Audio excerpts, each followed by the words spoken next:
What's up guys, I'm Phoenix Master 1 and welcome to my Forma building guide for this month's Holo Forms featuring Legendary Ike, Winter Black Knight, Young Soren, and Marcia. We're gonna be having skills up to the Legendary Elincia banner because Arian is the last added Grail unit. So let us start with our first Gen 7 unit in Holo Forms in Winter Black Knight. So he's an axe armor with Solemn Axe as his preferred weapon. This does give him minus in special cooldown, making Black Luna as a 2 cooldown special that he can retaliate back with by using Special Fighter 4. And if his HP is at or above 25%, then he can get +5 to all of his stats. And if Black Knight has a damaging special like Black Luna or Armored Beacon, then you're going to be able to trigger the effects of the weapon. It's not going to be working if you're running a defensive special like Aegis or Sacred Cowl, for example. So it's pretty important for him to run a damaging special, and he can essentially get extra effects depending on the foe's HP at sort of their combat. So if their HP is at or above 20%, then Black Knight is able to get 40% damage reduction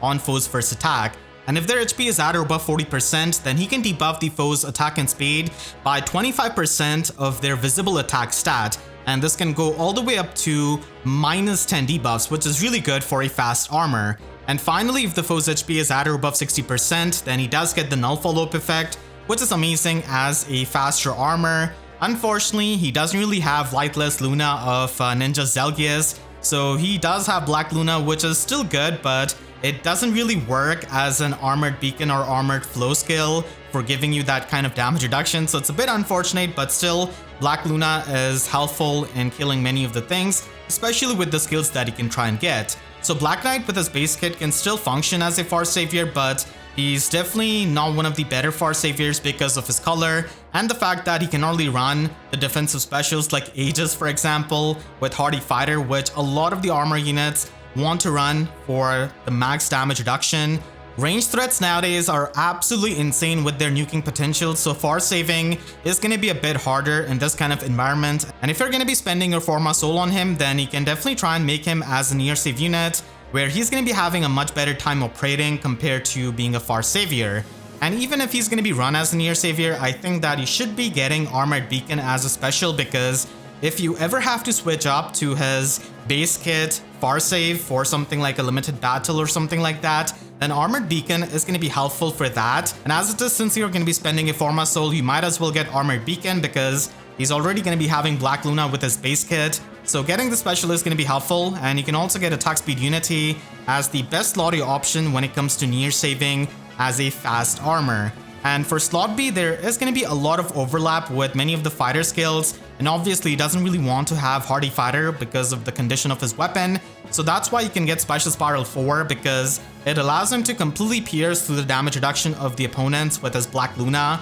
And it is really helpful because a lot of times Black Luna is often stopped by the insane damage reduction that we have gotten nowadays. So piercing through that is going to be helping Black Knight. And you can also try and get Savvy Fighter 4, but like I said, it does have heavy overlap with his preferred weapon. You can still stack up the damage reduction and get the damage reduction on the Brave Heads, but I do like Special Spiral 4 a lot more on Winter Black Knight. And then finally, you can try and get Attack Speed Near Save, which is going to be helping him stack up even more speed. If you want to double down on the Far Savior build route, then you can get the premium skills, but I'd only recommend this if you have him at like high invest or max invest, and you can provide him with some good team support, because even after all these premium skills and the support, Black Knight is still not going to be the best Far Savior out there, but you can definitely try and make him work with something like Armored Beacon for its unpierceable damage reduction, which is going to be needed so much over Black Luna when it comes to Far Saving. And it is going to be completely functioning with his preferred weapon, because Armored Beacon and Armored Flow are damaging specials. They are not defensive specials like Aegis or Sacred Cowl or anything like that. And then you can try and get Attack Speed Prime on the slot A, because it is going to be giving him more speed than Distant Dart. So if you can give him the visible status effects, then its Distant Counter can be activated and he can just get more offenses. So it can be helpful as a fast armor, but you're definitely going to be needing to plan your team so that you can keep the distant counter effect always activated. And again, Special Spiral 4 is going to be really necessary to get, because piercing through the damage reduction of the opponents and killing them is really important, because Nowadays, a lot of ranged threats can stack up so much damage reduction with Remote Sparrow, Brash Assault, and we also have Fleeting Echo as an attuned skill now. And all of that can be really annoying because they can even survive specials of Black Knight with that kind of damage reduction. So Special Spiral 4 is really helpful in piercing through that. And then you can get the attack speed variant of the Far Save skill, which is going to be a lot better than his base kit Far Save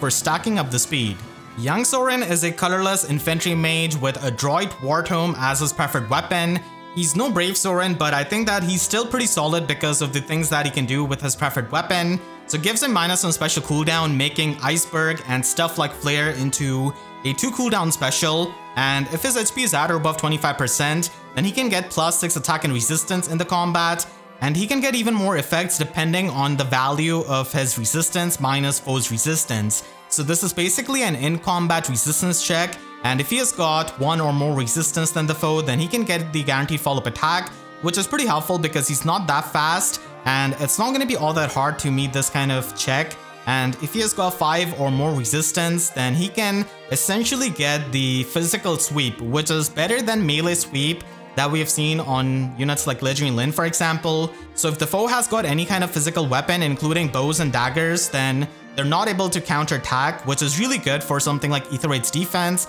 And finally, if he has got 10 or more resistance than the opponent, then he can cut through the damage reduction of enemies' percentage-based DR skills by half. So this is pretty much the damage reduction halving that we have seen before on things like Physical Null Follow-Up and Magical Null Follow-Up, and also on Dual Lift's weapon. And damage reduction piercing is really important nowadays because we have got so much damage reduction going on, and because he's an infantry unit, he can try and stack this up with other skills like attack, resistance, tempo 4, which unfortunately you can only get in this Hall of Forms, but at least he can try and get magical null follow-up. So that is basically going to be the niche of Young Soren, which he can still perform really good in because of the effects that he can get out of this weapon. And with this Hall of Forms, you can try and get Flare or Ruptured Sky as the premium specials. I do like Flare a bit more because it's a lot more rare than Ruptured Sky. And for his slaughter, you can try and run an attack resistance finish, as it is going to be giving him more healing true damage, and it does help with the in-combat resistance check of his weapon.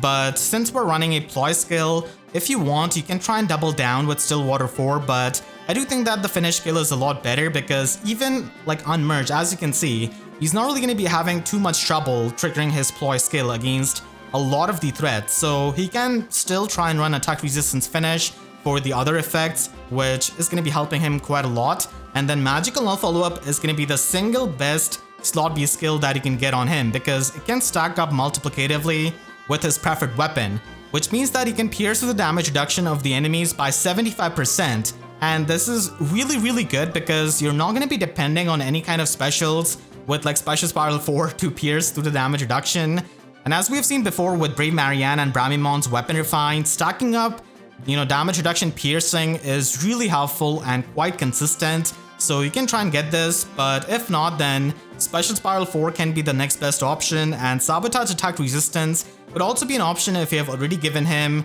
both of these damage reduction piercing skills. And finally, for the slot C, you can try and get the Defense Res Ploy 3 version because it is going to be available in this Hall of Forms. So it can be a good skill for its utility, and you can definitely make productive use out of his visible resistance by running this ploy skill. Like I said before, you can double down on the visible resistance, but even if you don't, it is still going to be helpful on an unmerged Soren with his resistance. And if you don't really get this skill, or if you don't want it, then you can try and get attack resistance Oath 4, which is going to be giving him the teleportation and the visible buffs, which is helpful. Pledge skill can also be a good option so that you can get the special charges, and Colorless Feud is also an option if you're going to be using him in Aetherite's defense and you really want to just cancel out any kind of support that the enemy can get from the colorless units.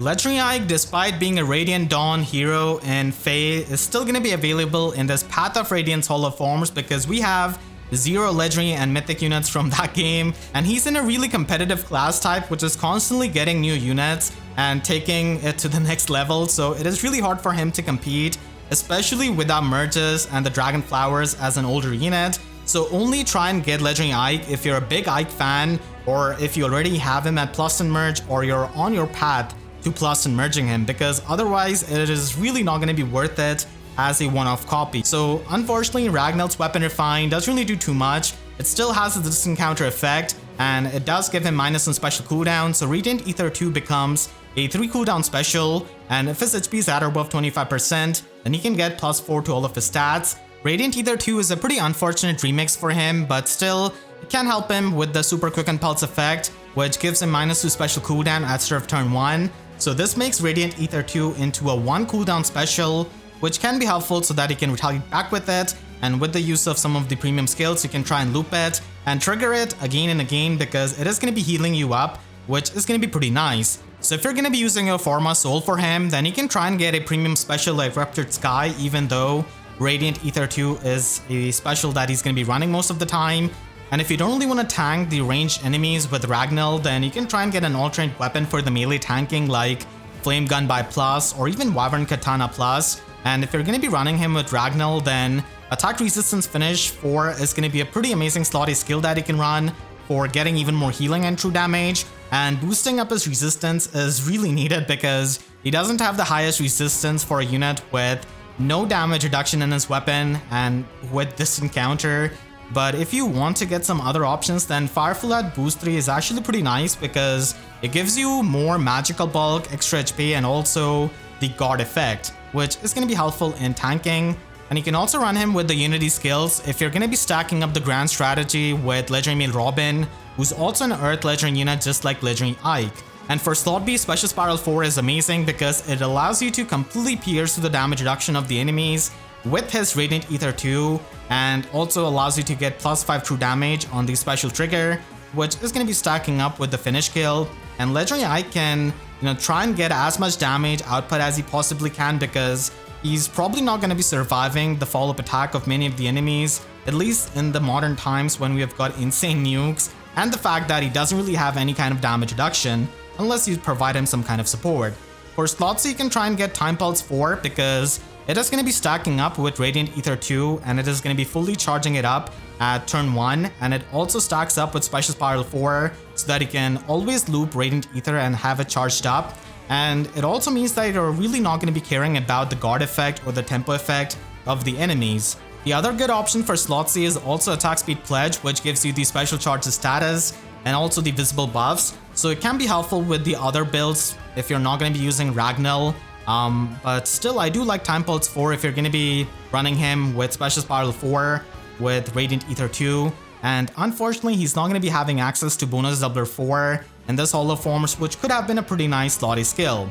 If you want to focus on melee tanking, and if you don't really want to take on the ranged enemies with Ragnell, and if you don't really want to run Radiant Ether 2, then this build can work out for you. So again, you can try and get Ruptured Sky as the premium special, but he's going to be wanting to run Ether or Miracle with this kind of build. So Wyvern Katana is going to be the weapon of choice here because it's a dual phase brave weapon, and it's going to be a lot better than Ragnell when it comes to melee tanking. And you can try and get Attack Defense Unity in this slotty because Wyvern Katana does give you the extra visible defense and resistance, so it could be a good skill if you're going to be soaking up some debuffs, and again, it can be helpful with Legendary Male Robin. The other options are going to be something like Attack Defense Finish 4 if you're going to be pre-charging his Miracle, and again, Fire Flood Boost 3 is going to be a good option for the guard effect. And for slot B, Gambit can be an option here because we're not running Radiant Ether 2 or his Ragnell, so he can get the max 50% damage reduction from it, and also 15 true damage per hit, which is going to be amazing with a dual phase brave weapon like this.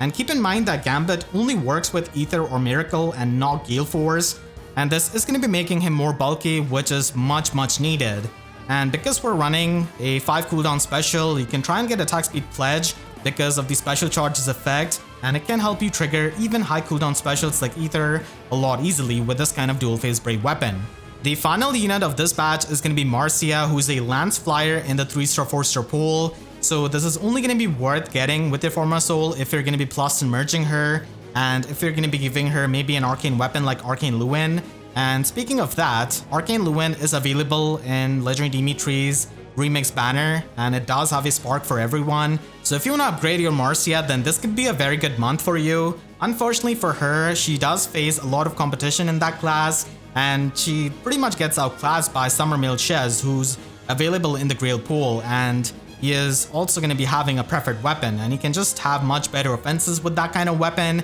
and he doesn't really have as much resistance or HP as her, but still, overall, he is going to be better. And another lance flyer like Vanessa is going to be having slightly better offenses than her, but Marcia does have a bit more defense, whereas Vanessa has got a bit more resistance. So unfortunately in this class there's going to be a lot of competition, but if you're a big Marcia fan, then you can certainly try and get the premium skills. So you can only get Arcane Luin or Arcane Xiang in the Hall of Forms, so you'll have to give them after getting them as the Forma unit, but you can still try and get an inheritable lance like Piercing Tribute Plus, which is going to be giving you the defensive null follow-up and also the extra offenses, and you can try and get Ruptured Sky as the premium special, but with this kind of build, Ether is going to be the skill of choice. Still, you can try and make the most out of your Forma Soul, and for Slaughter you can try and get Attack Speed Prime because it's an amazing mixed phase skill that can give you distant counter if you have 4 visible status effects, so it is going to be needing team support, but it can definitely be worth it. But if you don't really care about having the distant counter, then Attack Speed Unity can be pretty much the next best option for melee tanking, and if you still want to have distant counter but not run the Prime skill, then Distant Attack Speed Solo is going to be an option, and Attack Speed Clash could also be another option that you can run in her slot A. If you're going to be giving her Arcane Luin from Rearmed Inkred, then you can try and get Guard Bearing 4 at the same time. So I think that picking up something else other than Guard Bearing 4 can be helpful in this Hall of Forms. So you can try and get Gambit, which does give you the damage reduction, which is less than Guard Bearing 4, but still, it can be helpful with a non-arcane weapon, and it also gives you the true damage. But if you don't really plan on giving her Arcane Luin anytime soon, then still Guard Bearing 4 could be run, as it does give you more damage reduction than Gambit. And you can also try and get Soren Guidance in her slot C, which is going to be an amazing supportive option for your teammates. And you can also get Guidance 4 if you want to support the armor allies over flying allies. And then Speed Defense Rain Snap could also be an option, especially if you're trying to run something like Attack Speed Clash. If you want to focus more on the player phase of Marcia, then you can try and get the premium skills accordingly. It really depends on what you're trying to go for.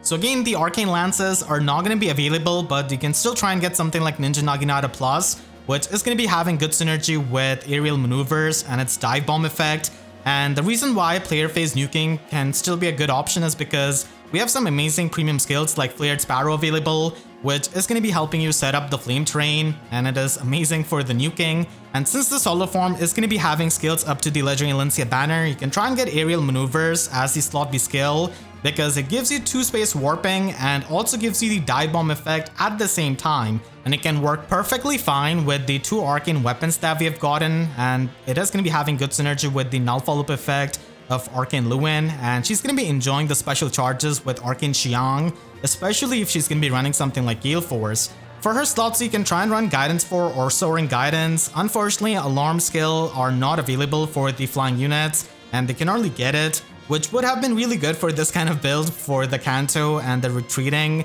But unfortunately, that is something you'll have to outsource to someone like Attuned Peony, for example, who can give you that Kanto status, as it's pretty much the only thing that is missing from this kind of player phase build. The next month we're going to be having Radiant Dawn Hall of Forms, and it certainly has a lot more potential candidates than Path of Radiance, so that is much better. And if I had to narrow these candidates down to 2 batches, then this is what I would have. Yuna's pretty much confirmed at this point because her official rerun is to be scheduled in December, and there's going to be no remix banner in December, so the only way she can appear is in the Hall of Forms banner. So she's gonna be there as the first mythic unit in Hall of Forms. And for red color, I think that they have a lot of variety, but I could see Hatari Nyla or even Pirate Nisala being a thing because they are available in Divine Codes, and from time to time they do put out these kinds of units from Divine Codes and Hall of Forms. But if they're really trying to go after the Christmas money of people, then